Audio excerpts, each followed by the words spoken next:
नमस्कार, आप देख रहे हैं आपका अपना चैनल भिवानी हलचल खबरों के संग में मैं हूं मनोज कुमार। आइए डालते हैं नजर आज के समाचारों पर।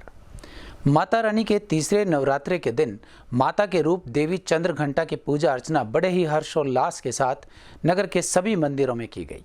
इस अवसर पर स्थानीय रेलवे स्टेशन के नजदीक गुफा वाले मंदिर में भक्तों की भारी भीड़ माता के दर्शनार्थ पहुंची। यहां सेवक माता उषा ने इस बारे में विस्तृत जानकारी भी दी।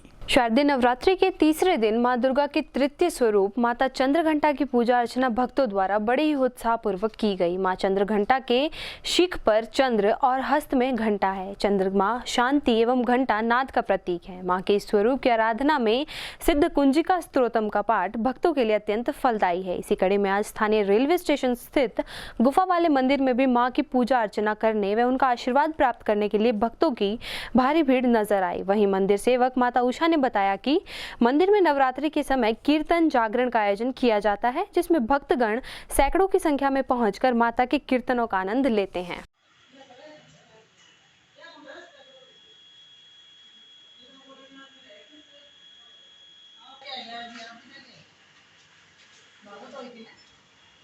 हाँ जी, नव दुर्गा मंदिर माता जी का गुफा वाला मंदिर से बोल रही हूँ।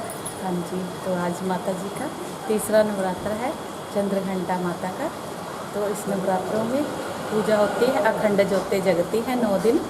तो ये पूजा होएगी, चौकी लगती है, माता जी चौकी लगाते हैं नवरात्रों में। सारी जो भी आता है उनकी सब मनोकामनाएं माता रानी पूर्ण करती है। मुझे लोग उषा माता जी के नाम से जानते हैं और नौ दुर्गा मंदिर है, गुफा के नाम से मशहूर है ये मंदिर।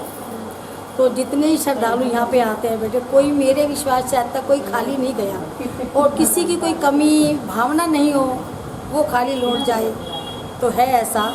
बाकी आज तक माने इतना है कि कोई कैंसर वाला, शुगर वाला बीमारी, जैसे कड़ी बीमारी वाले भी आए हैं। माँ का करिश्मा ऐसा है कि यहाँ से कोई खाली नहीं लौटता है और माँ की पावन ज्योति जग रही है और दर्शन करने भी आते हैं लोग और सत्संग होता है, जागरण होता है और इसी पैसे से हम लड़कियों की शादी भी करते हैं और इन्हीं पैसों से बच्चों की पढ़ाई पे भी लगाती हूँ, बीमारी पे भी लगाती हूँ। इसी सत्संग के पैसे से एक गौशाला भी चल रही है। जिला परिषद भिवानी के वार्ड्स के लिए पिछड़ा वर्ग क का आरक्षण ड्रॉ ऑफ लॉट्स स्थानीय लघु सचिवालय स्थित DRDA हॉल में निकाला गया। अतिरिक्त उपायुक्त श्री राहुल नरवाल की अध्यक्षता में निकाले गए इस ड्रॉ के दौरान जिला विकास एवं पंचायत अधिकारी आशीष मान व विभिन्न वार्ड्स के गणमान्य व्यक्ति उपस्थित रहे। बुधवार को जिला परिषद भिवानी के वार्डों के लिए पिछड़े वर्ग कै के लिए ड्रॉ ऑफ लॉट्स निकाला गया। इस दौरान अतिरिक्त उपायुक्त राहुल नरवाल ने बताया कि हरियाणा पंचायती राज अध्यादेश 2022 अधिसूचना दिनांक 2 सितंबर 2022 के तहत हरियाणा पंचायती राज एक्ट 1994 की धारा 9 व 59 में संशोधन किया गया है। इसके तहत यह ड्रॉ ऑफ लॉट्स निकाला गया है। उन्होंने बताया कि ड्रॉ ऑफ लॉट्स के द्वारा पिछड़ा वर्ग कै के लिए वार्ड नंबर 21 को महिला तथा वार्ड नंबर 14 को महिला के अलावा आरक्षित किया गया है। उन्होंने बताया कि अनुसूचित जाति की महिला के लिए वार्ड नंबर 8 व 11 तथा वार्ड नंबर 1, 10 व 13 को अनुसूचित जाति वर्ग के महिला के अलावा आरक्षित हैं। वहीं SDM संदीप अग्रवाल ने ड्रॉ ऑफ लॉट्स निकालते हुए बताया कि पंचायत समिति के लिए BCA के लिए 2 सीटें आरक्षित की गई है। इसमें वार्ड नंबर 14 व 16 पिछड़ा वर्ग कै के लिए आरक्षित की गई हैं। SDM ने बताया कि खंड भिवानी में सरपंच पद के लिए 78, ग्राम पंचायत में से BCA के लिए 6 सीटें आरक्षित की गई है। इसमें ग्राम पंचायत बामला प्रथम, आसलवास मरहटा नौरंगाबाद धनाना द्वितीय, मानहेरू तथा गोलपुरा को पिछड़ा वर्ग कै के लिए आरक्षित किया गया है। इसके अलावा ग्राम पंचायतों में वार्ड पंचों के लिए भी पिछड़ा वर्ग कै के लिए ड्रॉ निकाला गया। फिर आसलवास मरहटा तीसरा नंबर है, नौरंगाबाद चौथा है, धनाना 2 और 5वां है मानहेरू और 6ठा है गोलपुरा।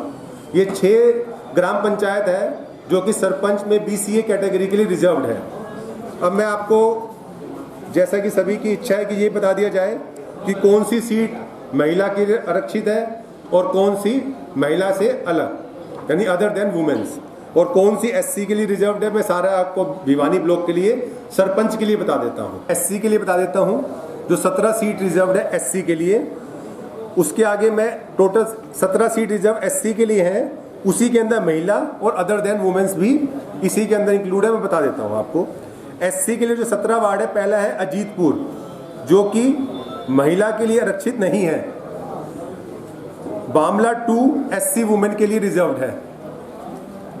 धनाना 3 वुमेन के लिए आरक्षित नहीं है। धानी ब्राह्मण SC वुमेन के लिए रिजर्व्ड है। Dhani Chang other than women SC के लिए रिजर्व्ड है, other than women. Haluwas Majra Devsar SC women. Haripur other than women SC other than women. Jatai SC women. Kalinga Panu Sawai SC other than women.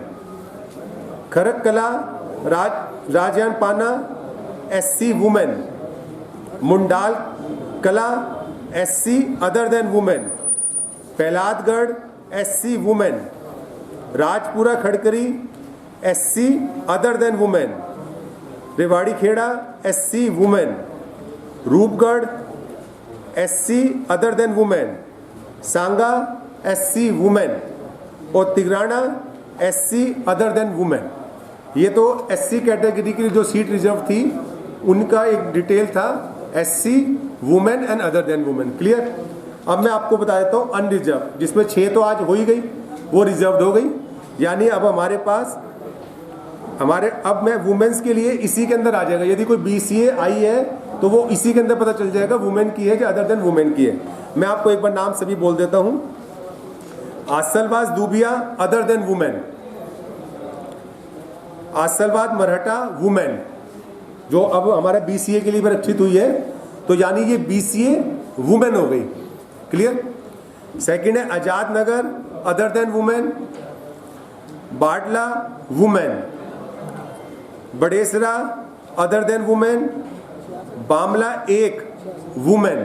अभी बामला 1 BCA के लिए भी आया है, तो यानी वो BCA वुमेन किसके लिए आरक्षित हो गई। Bapora other than women. Bakhra women. Biran other than women. Chang women. Devsar other than women. Dhanana Ladanpur women. Dhana Narsan other than women. Dhanana 1 women. Dhanana 2 other than women. Dhani Harsukh women. Dhani Janga other than women. Dharedu women. Dhiran Kala other than women. Dhiran Majra Devsar women. Dinod other than women. हो गए sir. पूरा women. Golpura BCA में भी आप reserve हुआ है, यानी वो BCA वुमेन के लिए रिजर्व हो गया।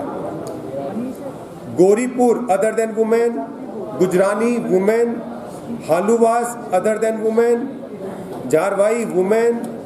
Kalinga Pana Amru other than women. Kalinga Pana Raju women. Kaluwas other than women. Kayla women. Kharakkala other than women. Kharakkala Khandya Pana women. Kharak Khurd other than women. Kitlana women.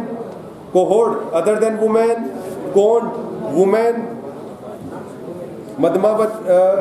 Madmadhavi other than women. Mandana women. Manheru other than women. Mithatal women. Mundal Khurd other than women. Nandgaon women. Nangal other than women. Nangla women. Nathuwas other than women. Naurangabad women. Nawa other than women. Nimri Wali women. Ninan other than women. Paluwas women. Pattharwali other than women. Phoolpura women. Premnagar other than women. Puranpura women. Rajgarh other than women. Sah women. Sarsa Ghora other than women. Talu women. Umrawat other than women. ये सभी मैंने आपको detail बता दी है कि कौन सी ग्राम पंचायत सरपंच के लिए SC के लिए रिजर्व्ड है, कौन सी BCA के लिए और कौन सी वुमेन के लिए। इसी के साथ आज के ड्रॉ संपन्न होता है।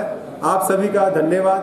भिवानी ब्लॉक और भवानीखेड़ा ब्लॉक के लिए सभी ग्राम पंचायत के BCA सीट्स के लिए रिजर्वेशन जो है, उसके तहत BCA सीट्स रिजर्व के लिए हमने ड्रॉ निकाला, साथ में सरपंच के लिए, पंच के लिए और ब्लॉक समिति के मेंबर्स के लिए।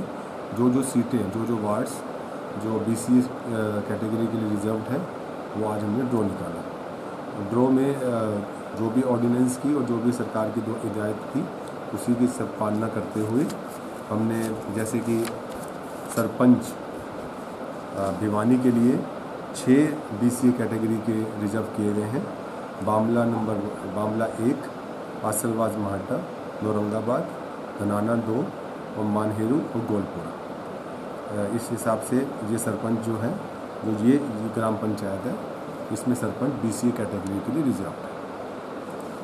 अब बाकी SC category and women category के लिए जो पहले से ही डिटेल पर इशू की जा चुकी है, वो सेम रहेगी। हरियाणा स्टाफ सिलेक्शन कमीशन ने प्रदेश भर के विद्यालयों के TGT पदों के लिए 7,471 पदों के लिए आवेदन मांगे हैं। गौरतलब है कि इन पदों के लिए अध्यापक पात्रता परीक्षा पास होना अति आवश्यक है। इसी के चलते 12 व 13 नवंबर को होने वाली अध्यापक पात्रता परीक्षा के लिए अंतिम तिथि को बढ़ाकर 30 सितंबर कर दिया गया है। इस बारे में हरियाणा विद्यालय शिक्षा बोर्ड के चेयरमैन डॉक्टर जगबीर सिंह व सचिव कृष्ण कुमार ने विस्तृत जानकारी दी। हरियाणा विद्यालय शिक्षा बोर्ड के चेयरमैन डॉक्टर जगबीर सिंह व बोर्ड के सचिव कृष्ण कुमार ने बोर्ड परिसर में पत्रकार वार्ता के दौरान जानकारी देते हुए बताया कि अध्यापक पात्रता परीक्षा की अंतिम तिथि 27 सितंबर थी। इस तारीख तक कुल 2,59,207 ऑनलाइन आवेदन शिक्षा बोर्ड को प्राप्त हुए थे, जिनमें लेवल 1 PRT के 50,929, लेवल 2 TGT के 1,24,431 तथा लेवल 3 PGT के 83,847 अभ्यर्थियों के आवेदन मिले हैं। अब बोर्ड ने अंतिम तिथि 30 सितंबर कर दी है तथा 25,000 के लगभग और अंतिम तिथि बढ़ाने के कारण आवेदन बोर्ड को प्राप्त होने की उम्मीद है। इससे अधिक अभ्यर्थियों को हरियाणा प्रदेश में शिक्षक बनने के लिए अवसर प्राप्त होगा। वहीं बोर्ड चेयरमैन ने बताया कि हरियाणा के अभ्यर्थियों को नौकरियों में प्राथमिकता मिले, इसलिए CTET की बजाय HTET को ही सरकारी नौकरियों में मान्य किया गया है। इसके साथ ही उन्होंने पत्रकारों के सवालों का जवाब देते हुए कहा कि केंद्रीय मानव संसाधन विकास मंत्रालय के निर्देश पर अध्यापक पात्रता परीक्षा की एलिजिबिलिटी 5 साल से बढ़ाकर 7 साल की जा चुकी है। इसके लिए अलग से प्रमाण पत्र की आवश्यकता नहीं है और यदि कोई अभ्यर्थी अलग से प्रमाण पत्र की मांग करता है तो उन्हें 2 साल बढ़ी हुई मान्यता के अनुसार प्रमाण पत्र जारी कर दिया जाएगा। हरियाणा विद्यालय शिक्षा बोर्ड की इस बार हरियाणा अध्यापक पात्रता परीक्षा यानी कि HTET 2022 की जो कल अंतिम तिथि थी 27 तारीख को, उसको 3 अभ्यर्थियों की मांग पर 3 दिन के लिए और बढ़ा दिया गया है। अंतिम तिथि अब 30 सितंबर रहेगी और जो करेक्शन के लिए 27 तारीख से 30 तारीख तक जो डेट दी गई थी, अब वो 1 अक्टूबर से 3 अक्टूबर तक अभ्यर्थी अपनी कोई त्रुटि, किसी का अंगूठा ठीक नहीं आया, किसी सिग्नेचर ठीक नहीं आया है या फ़ोटो ठीक से अपलोड नहीं हुआ है या कोई नाम में स्पेलिंग में कोई त्रुटि रहेगी, वो उसको ठीक कर पाएंगे। रात 12 बजे तक लेवल 1 के 50,929, लेवल 2 के 1,24,431 और लेवल 3 के 83,847 कुल मिलाकर के 2,59,207 अभ्यर्थियों ने हमारे बोर्ड की साइट पर अपनी फ़ीस भर दी है और बाकी 25,000 ऐसे विद्यार्थी हैं जिन्होंने फॉर्म तो भर दिया है लेकिन फ़ीस नहीं भरी है। तो इसमें अभ्यर्थियों के लिए हमने तय कर ही दिया है, जैसे बताया कि भी 1 तारीख से 3 अक्टूबर तक अपनी वो जो करेक्शन जो करना चाहते कर सकेंगे और जो फिजिकली चैलेंज हैं उनके भी कोई सुधार है, परिवर्तन है, कुछ करना चाहते हैं, फैक्स और ईमेल के द्वारा वो बोर्ड को सूचित कर सकते हैं, उनको आने की आवश्यकता नहीं है। और हमारा प्रयास है कि बाकी भी परीक्षार्थियों का भी ऑनलाइन ही हम उनसे सबसे ठीक करवाएंगे। माननीय शिक्षा मंत्री जी ने 1 अक्टूबर का समय दिया है, उसमें 25 विद्यार्थी हैं जिन्होंने हरियाणा भर में प्रथम, द्वितीय और कल्पना चावला अवार्ड दिया जाएगा। ऐसे 25 विद्यार्थी हैं और क्वांटिटी और क्वालिटी के बेस पर, गुणवत्ता और संख्या के आधार पर जो दिया जाता है, ऐसे 12 विद्यालय हैं जिनको शील्ड और ट्रॉफी दे करके माननीय शिक्षा मंत्री के द्वारा सम्मानित किया जाएगा। और ऐसे 45 हमारे कॉलेज के, यूनिवर्सिटी के अध्यापक प्राध्यापक हैं जिन्होंने 6ठी से लेकर 10वीं तक की इतिहास की पुस्तकें हिंदी मीडियम में भी लिखी और इंग्लिश मीडियम में, उनको भी माननीय शिक्षा मंत्री के द्वारा सम्मानित किया जाएगा। और SRS स्कूल के जो हमारे विद्यार्थी हैं जिन्होंने विभिन्न प्रतियोगिता में और सुपर 100 में, सुपर 200 में या दूसरी तरह की जो प्रतियोगिता हुई हैं उन्होंने जो भाग लिया है, ऐसे अभ्यर्थियों को भी माननीय शिक्षा मंत्री द्वारा सम्मानित किया जाएगा। और बोर्ड की विद्यालय में जो स्कूल है उसकी एक बिल्डिंग जो ख़राब थी वो ठीक हो गई है, तो विद्यार्थियों को समर्पित माननीय शिक्षा मंत्री के द्वारा की जाएगी। और बोर्ड में जिस लिफ्ट से आप चढ़ करके आए हैं जो अभी अंडर ट्रायल है उसका भी माननीय शिक्षा मंत्री के द्वारा उद्घाटन किया जाएगा। महाराजा अग्रसेन जयंती के उपलक्ष्य में प्रति वर्ष की तरह इस बार भी दशहरा उत्सव रामलीला का आयोजन किया जाएगा। कमेटी के प्रधान विजय बंसल टैनी के अनुसार 5 अक्टूबर को सायंकालीन समय में जहां रावण दहन कार्यक्रम रहेगा, वहीं भव्य तरीके से 2 घंटे की रामलीला का मंचन भी किया जाएगा। हर वर्ष की भांति इस वर्ष भी अग्रसेन रामलीला कमेटी भिवानी द्वारा महाराजा अग्रसेन जयंती के उपलक्ष्य में दशहरा उत्सव रामलीला सांस्कृतिक कार्यक्रम व रावण दहन का आयोजन 5 अक्टूबर बुधवार को सायं 4 बजे सेठ किरोड़ीमल पार्क में आयोजित किया जाएगा। यह जानकारी कमेटी के प्रधान विजय बंसल टैनी ने केएम शिशु विहार में पत्रकार वार्ता के दौरान दी। वहीं विजय बंसल टैनी ने बताया कि समारोह की तैयारियां शुरू कर दी गई हैं तथा समारोह शांतिपूर्ण ढंग से संपन्न हो, इसके लिए जिला प्रशासन से भी सहयोग मांगा गया है। उन्होंने बताया कि समारोह में लोगों के बैठने के लिए कुर्सियों की व्यवस्था की गई है। इस पत्रकार वार्ता में महामंत्री अजय शराफ एडवोकेट, उप प्रधान सुरेश डिब्बेवाला, सह सचिव राजकुमार दिनोदिया, अभिषेक बंसल सहित अनेक लोग मौजूद रहे। श्री अग्रसेन रामलीला कमेटी द्वारा रामलीला दशहरा उत्सव व सांस्कृतिक तथा भव्य आतिशबाजी का प्रोग्राम सेठ किरोड़ीमल पार्क में किया जा रहा है, जिसमें भारतीय कलाकारों द्वारा रावण मेघनाथ कुंभकर्ण के लगभग 100 फुट के पुतलों को बड़ी अच्छी ढंग से कारीगर द्वारा बनाकर तैयार किया जा रहा है, जिसका 5 अक्टूबर को शाम के 7:30 बजे सेठ किरोड़ीमल पार्क में दहन किया जाएगा। बाहर के कलाकार यूपी, दिल्ली के कई कलाकारों द्वारा 2 घंटे की तकरीबन रामलीला का प्रोग्राम भी, जिसमें मेघनाथ वध, कुंभकर्ण वध और रावण वध की लीला भी दिखाई जाएगी। बाहर के कलाकार द्वारा भव्य आतिशबाजी जो विशेषकर देखने योग्य होगी, और इसके साथ साथ ही हर मंच के ऊपर बाहर के कलाकार द्वारा सांस्कृतिक प्रोग्राम का भी आयोजन श्री अग्रसेन रामलीला कमेटी द्वारा किया जाएगा। खूब भव्य प्रोग्राम होगा। सभी शहर की 36 बिरादरियों से प्रार्थना है कि वो इस उत्सव का देखने उत्सव में आए। हम तो हाथ जोड़ से प्रार्थना कर सकते हैं कि जो बुराई पे अच्छाई की जीत है, ये परंपरा एक सदियों से चलती आ रही है। उस सदियों की परंपरा को निभाते हुए ये प्रोग्राम है। इसमें किसी प्रकार की कोई राजनीतिक या किसी प्रकार की कोई जातिवादी, कोई भी किसी प्रकार का कोई भेदभाव कुछ नहीं है। 36 बिरादरी का प्रोग्राम है, 36 बिरादरी के लिए समर्पित है। सभी से प्रार्थना की, हाथ जोड़ के प्रार्थना की, सुख शांति से जो बुराई पर अच्छाई की जीत है उसका आनंद लें और धन्यवाद। शहर के एमएलए होंगे, एमपी होंगे, रोहतक से आईजी ममता सिंह होंगी, एसपी साहब होंगे, डीसी साहब होंगे, पूरा प्रशासन होगा। अनेक बाहर के जज आएंगे और उसी की तरह डीजीपी सीआईडी भी भिवानी आ सकती है। क्यों? उन्होंने हाँ भरी है और उनका प्रोग्राम काफ़ी बिजी होता है। कोशिश है कि वो 100% आने की कोशिश करेंगे। डीजीपी आलोक दीक्षित जी, देखो पुलिस प्रशासन ने पूरा बंदोबस्त किया हुआ है। किसी प्रकार की भी कोई अनहोनी की संभावना बिल्कुल ना प्रॉपर है। और तो देखो प्रलय की होनी को कौन टाल सकता है। किसी प्रकार की हमारी तरफ से पूरी व्यवस्थाएं है। खूब बैठने का इंतजाम है, खूब मतलब सारी तरह की जितने भी पार्क को सुधार के लिए डीसी साहब ने आदेश के रखे हैं। गंदगी उठवाई जा रही है, पार्क के लिए सुधार होने का है। पूरी की पूरी स्टेज अच्छी तरह से पूरी मेंटेनेंस से पूरा बढ़िया से बढ़िया प्रोग्राम होगा। शहीद भगत सिंह के जन्मदिन के उपलक्ष्य में स्थानीय जाट धर्मशाला में एक रक्तदान शिविर का आयोजन किया गया। इस अवसर पर नेता नवीन जैन ने मुख्य अतिथि के रूप में शिरकत की। वहीं उन्होंने इस अवसर पर बोलते हुए अनेक मुद्दों का जिक्र करते हुए सरकार को आड़े हाथों भी लिया।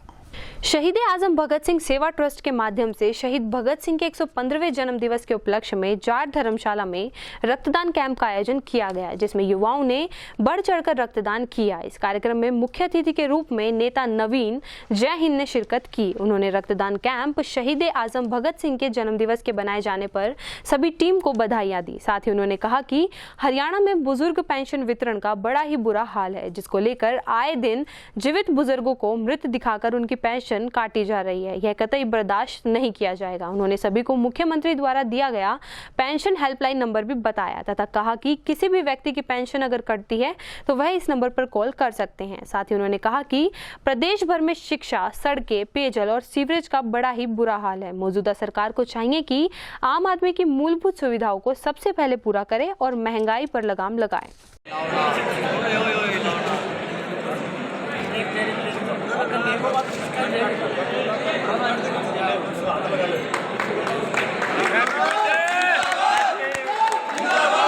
नंबर 7027 जो मुख्यमंत्री ने दे रखा है वो नोट कर लो। डैनी में अगर किसी के पास है कोई भी समस्या है, पेंशन नहीं बढ़ रही है, बुढ़ापा पेंशन हो, विकलांग विधवा, जो मुख्यमंत्री का देखो, हम तो फोटो भी इतना बढ़िया तार रहे हैं। 95 18 27 60 44 यो नंबर जरूर पहुँचा दियो लोग दो रहे। कोई दुखी हो भगवान की दया किसी का बेचारे का भला हो जाएगा। और उसके बाद नहीं बना तो जो सरकार के फूफा का नंबर है 70 27 811 811। और इसके अलावा मैं लोगों से एक अपील और करूँगा, इबके ना रावण ने मत जड़ाओ, इबकी बार मुख्यमंत्री ने जड़ाओ, कृषि मंत्री के पुतले ने जड़ाओ, शिक्षा यो आटा शिक्षा बोर्ड है, यो भ्रष्टाचार का गढ़ है, इनने फूको, इनके पुतले फूको। स्कूल में मुख्यमंत्री के घर मतलब गांव के स्कूल में, शिक्षा मंत्री के गांव में स्कूल में आप मास्टर नहीं। और अभी मेरे को पता चला है कि जो यहाँ पे ये स्टेट वाले हैं 1 लाख बालक के वो रद्द कर दिए, वो दोबारा जो अरे यो एक काम रहेगा ये कृषि मंत्री का फूको, किसान परेशान है। तो इसलिए मैं तो लोगों से यही अपील करूं। और आज भगत सिंह का जन्मदिन मना रहे थे, मोनू भाई पूरी टीम बहुत बढ़िया लगा। और आजकल ऐसे नौजवान की जरूरत है, नौजवान को नशे और क्राइम से दूर रहो। स्थानीय दिनोद गेट क्षेत्र स्थित नरवाण गली में करीबन 2 महीने से पीने के पानी की समस्या को लेकर क्षेत्रवासियों ने रोष जताया है। यहाँ के निवासियों का कहना था कि करीबन 15 दिन पहले यहाँ पाइपलाइन चेक करने के लिए गड्ढे खोदे गए थे, जिसके चलते यहाँ की स्थिति बद से बदतर हो गई है। बुधवार को स्थानीय वैश्य सीनियर स्कूल के सामने स्थित नरवान गली के लोगों द्वारा अपने क्षेत्र में फैली पानी की समस्या को लेकर प्रशासन के खिलाफ रोष व्यक्त किया गया। वहीं क्षेत्रवासियों ने बताया कि वो कई बार प्रशासन को समस्या से अवगत करवा चुके हैं, लेकिन समस्या ज्यों की त्यों बनी हुई है। उनका कहना है कि पानी की समस्या के कारण उन्हें कई तरह की परेशानियों का सामना करना पड़ रहा है। वहीं उन्होंने यह भी बताया कि 15 दिन पहले गली में खुदाई की गई थी, लेकिन आज तक उन गड्ढों को भरा नहीं गया है। उन्होंने प्रशासन को चेताते हुए कहा कि यदि जल्द से जल्द क्षेत्र में पानी की समुचित व्यवस्था नहीं होती है तो वे आने वाले समय में रोड जाम करेंगे और जिसकी जिम्मेवारी प्रशासन की होगी। मेरा नाम राम प्यारी। कितने दिन से परेशानी चल रही है? हमने ये क्या नाम इसका 16-17 दिन तो हो गए खड्डे खुदे, और पानी के 2 महीने हो गए, 2-2.5 महीने पानी नहीं आ रहा बिल्कुल भी। समझिए पानी नहीं आ रहा है, एक बूंद भी। क्या करा बता, मोल लेके पानी कहाँ तक पीवा। तो इसकी शिकायत नहीं करी प्रशासन ने? शिकायत हमने खड्डे खोद के वो शिकायत करी, तो किसने शिकायत करा बताओ? क्या मुझ से शिकायत करा बता? शिकायत सबने कर ली और अगले आए को नहीं। खड्डे खोद कर अगले एक दिन भी नहीं आके बैठे हो कि ले भाई हम इसने खोदा या सही करा, सुधार करा ना। वार्ड नंबर 23 है ये दरवान गली, इसमें 2-2.5 महीने से पानी नहीं आ रहा। ये खड्डे खोद के चले गए, 15-20 दिन इनको हो गए, खड्डे खोदे कोई कार्रवाई नहीं हो रही। विधायक साहब की कोठी पे शिकायत कर ली, इनके वहाँ पे शिकायत के लिए 2 तारीख को एप्लीकेशन लगाई हुई है वहाँ पे इनके दफ्तर में, और सारी फॉरवर्ड हो रही है, सारा काम हो रहा है, फिर भी काम नहीं हो रहा है इसका। बिल्कुल भी पानी नहीं आ रहा यहाँ पे। गली में हम रहते हैं, 2 महीने से पानी की प्रॉब्लम है। 15 दिन से खड्डे खुदे हुए हैं, पानी मोल मंगा के काम करना पड़ता है। क्या परेशानी आ रही है? पानी की परेशानी है जी, हमने सबसे बड़ी, हमने तो जिंदगी में नहीं देखो तो यो काम। और मेरा तो बेटा भी डोल रहा भाग जाओ, मेरा लड़का है नहीं, यो सारे दिन फोन करे है और बिल्कुल परेशान हो रहे हैं। तो बहू भी बीमार होगी मेरी, तो पानी ढोते ढोते पड़ोसिया के तले आके जाके बिल्कुल परेशान हो गए हम। तो हमारे पानी को समाधान कर दो, नहीं तड़का हम रोड जाम कर देंगे। उबर से क्या दिक्कत आ रही है? पानी को नहीं, पानी चाहिए हमने और कुछ नहीं चाहिए। कितने दिन से परेशानी है? ये होगी 15-10 दिन।